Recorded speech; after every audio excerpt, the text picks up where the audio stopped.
রাত্র 11:30টার আগেও ওই 22 বছরের যুবক, সে তো ফুটফুটে তাজা চমৎকার ছিল।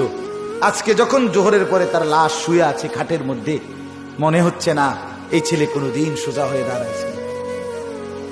এতগুলো মানুষ তাকে দেখতেছে, সে তো নড়েও না, চড়েও না, চোখও আর নেই।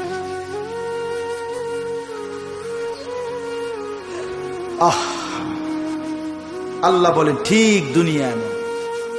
3টা ছেলে বিদেশ পাঠাইছে, বাইতে একখান বিল্ডিং করছে, আজ যা 40-50 বছর লাগাইয়া সংসার সাজাইছে, ঠিক সব গুছাইয়া সারছে, দুনিয়া এখন ভোগ করবে।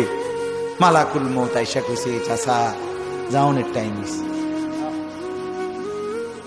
হ্যাঁ, যাওয়ার সময় হয়েছে, চলেন চাচা। আহা কি কর ভাই, মাত্র গুছাইয়া নিলাম,